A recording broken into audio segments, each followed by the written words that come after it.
All right, so it is the case that Laura and I are very grateful to be here. So we wanted to start by saying we appreciate our new friends. And the topic today is to eat the seed. And if you eat the seed, you're eating the most nutrient-dense part of nature. And yet we throw away the seed. When we make lemonade, we drink the lemon, throw away the seed. When we have any of our fruits and vegetables, we typically eat watermelon, we spit out the seeds. But the seed has 20 to 30 times more nutrition than the rest of the fruit. So it's crazy that we throw it away.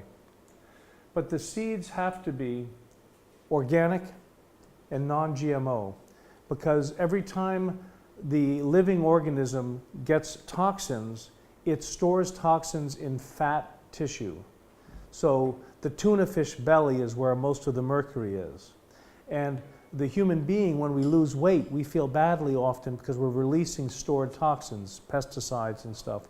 In the plant, the toxin is stored in the oils, in the seed, because that's the oil metabolism of the plant.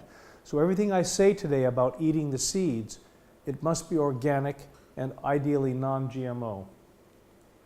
This is the patient coming to me and saying, my wife says my hair is dirty. This is not a very serious complaint, but he had silver hair and he said his wife didn't like it because after eating the seeds, his hair is coming in blonde. She said, I want you to stop eating the seeds. He said, I haven't had blonde hair for 40 years. I'm going to continue. So you see, seeds have so much nutrition that even our DNA acts better. It's the best anti-aging medicine. But which seeds, for instance? Any of these seeds. Now, the seed is the most nutrient-dense food on earth. It's like eating the treasure chest, and it's full of oils.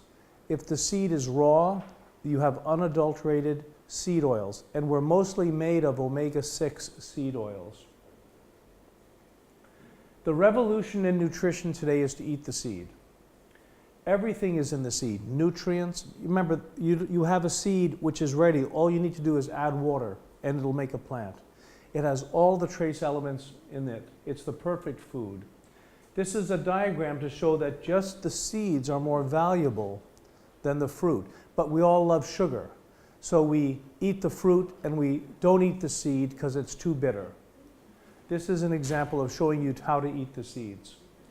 The benefits are you certainly get to have a lot of good oils, and a lot of our illnesses manifest in oil. The fatty acids like Parkinson's disease or MS, these are oil-based fatty acid diseases. So to eat good seed oils is excellent for health. You also get to optimize cell membrane function. Every cell membrane is predominantly omega-6 seed oil. So to eat the omega-6 helps your membranes be optimized. It also helps you protect from the environment because when you eat the seeds, you're flushing out the toxins. Toxins are stored in fat tissue. It enhances the immunity, and if you choose the right seeds, you get anti-inflammation.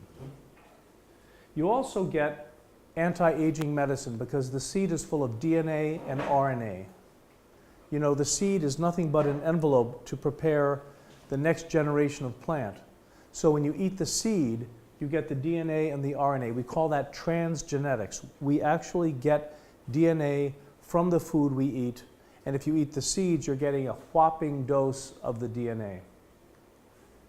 So what we find is that if you eat the seeds, and I tell people, if you eat the seeds, I can help you be on less medication.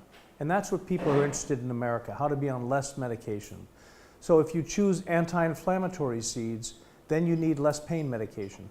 If you choose seeds which lower blood sugar, then you need less diabetes medication. So if you include seeds in your diet, you're getting the best that nature has to offer. The one medication you cannot get off if you take seeds, birth control pills, because it'll make you more fertile to eat the seeds. Stabilizes hormones. This is my father at 62. Healthy, active, no medications, busy, but he had white hair. After 6 months of eating the product Soul that I gave Tom, we see his hair is coming in black 30 years later at 92. So this is what I mean by if you eat the organic non-GMO seeds, you're getting genetic anti-aging benefits. You're buffing up your own DNA. My mother, I saw some black coming up in the front. You know, most of the circulation is in the back. This is where we typically don't lose our hair if we go bald. And in fact, when I looked under the hood and back, coming in black after eating the seeds. So you can go and get fancy hormones, you can get growth hormone, you can do all the stuff, but why not just eat the seeds? Again, they have to be organic and non-GMO. Aging, we understand aging to be a side effect of inflammation. So because the seeds we're dealing with today are anti-inflammatory seeds, we find that it's an excellent remedy for aging. The inflammatory response is the triggering mechanism that leads to tissue damage. So the new term now is inflammaging. So nobody wants to age, so we have to shut down inflammation. And if you feed your genes optimally, then we have this genetic restoration, which I gave you 2 examples of. Now, but again, they have to be organic, non-GMO, glyphosate-free, because the seed is where we store toxins if you're a plant. Now, we throw away the seeds because they're bitter and they're encased in a husk. This is not rocket science to solve that problem. You just add natural sweeteners like ribose or xylitol, and you grind the husk into such tiny fragments that it's now bioavailable. Paracelsus, the great 14th century physician, said life comes from life. If you want to be alive, you have to eat living foods. And we know that light is what creates life. So the next part of this talk, I'm going to show you how seeds are the antenna through which light comes and becomes matter in the plant. And when we're eating food, we're eating light. We're light beings. So we need an antenna to receive the light. This is an MRI of a seed husk. And it's an extraordinary picture because it shows in a certain sense that this is the guardian angel around the seed. I'll talk a lot about the husk because many of us use extracted seed oils. Those are great, but you're missing the most nutrient-dense part of the seed, which is the husk, often thought to be not bioavailable, but if you grind it into fine powder, you can. So the seed concentrates light into the seed oil. Light is always held in oil. This is the double bond, which is the imponderable in chemical carbon structures. And the seed needs to be understood not just as nutrient density, but also as an imploding, energy coming in, multi-step, power-generating vortex. This is an energy factory for the plant. And that's why you can have the seed dormant for 1,000 years and it still sprouts. It's stored energy. The energy in a light bulb, we understand, goes out. But the seed absorbs the energy. It's a battery for energy. We see the Fibonacci sequence. We see these sunflower seeds. They're structured in a way to receive the light. And here we see in each of the seeds the little antennae, the flower that brings that energy in, the light energy in. Here's a story of the seed husk. Imagine being able to store vitality and life for 2,000 years dormant. This was discovered in Israel. And it sprouted. An extinct date palm sprouted from seeds that had been dormant for 2,000 years. I was impressed until I watched this. These seeds were discovered in Siberia, in frozen tundra, carbon dated to be 32,000 years old, and they sprouted. I'm telling you, if you take the extracted seed oils, you're missing the most magical part of the seed, which is that husk.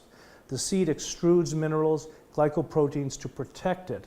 So in the right ground up seed formula, you have tiny little fragments. I think of them as stars at night inside the seed mixture, into the liquid. And each of those fragments is radiating this protection. The seed husk is like the guardian angel of the seed. And part of the reason that this can be preservative free, the product soul and core, is that you have the tiny fragments of the husk, each working to protect the seed oil. So the husk is the guardian angel. It's also full of beta-1,3 glycan. It's full of D-mannose, polymannose. Excuse me, just what does husk mean? It's the outside of the seed. It's this. It's not the hard part? It's the Inside is the meat. It's, Outside is the shell. it's the shell? Yeah. You can't eat the. You can't eat the shell of the walnut, for example, to my knowledge. But a lot of seeds, you can eat the husk. Like the watermelon seed. You know, if you bite it, it's white on the inside, black on the outside. The black on the outside of the watermelon seed is the husk. Edible, but bitter. So what is wrong with this picture? We have seedless jam. You see, today in America, everyone's going away from seeds, seedless watermelon. So it looks anemic compared to the real watermelon. And the watermelon seeds are full of protein and unsaturated fatty acids. We know that if you're going to eat pineapple, the most nutrient-dense part of the pineapple is the skin. There is 40% by weight more bromelain in the core and the peel. This is what we should be eating right here. But instead we eat all the sugar. In the orange skin has twice as much vitamin C as the flesh of the fruit. But we don't eat the orange skin. We should. See, human beings, we eat the wrong thing. We eat what's sweet. This is the ideal meal. Not just eating the avocado, but also eating the pit. You see, here is the outside husk, skin, and here is the flesh of the seed. We also drink seeds, as you know. So the take-home message is, don't simply eat the seed, eat the whole seed. And I'll show you about doing that. Now, we know that all chronic degenerative illnesses from A to Z, asthma, back pain and so forth, gout, all the way down to zits, is driven by inflammation. And so all chronic illnesses are made worse by inflammation, and we have a dietary way to intervene much better than medicine, which is to take, number one, the best anti-inflammatory is water, good water, away from meals. And then we see in May of 2015, the premier journal in psychiatry said, inflammation drives all psychiatric illnesses, depression, schizophrenia, anxiety, all neurocognitive illnesses. We call it neuroinflammatory peptides, which are like static. We can't think and our mood is disrupted. And so all of these illnesses, fatigue, post-traumatic stress disorder, they're all made worse by inflammation. But the doctors in psychiatry are reluctant to tell people to take an aspirin for their depression, because then they might take 20 aspirin and then they would bleed out. So the psychiatrists know this, that they need to be teaching people about anti-inflammation, but they don't know how to tell them how to do it in a safe way. There's so many overdoses and deaths from Tylenol every year.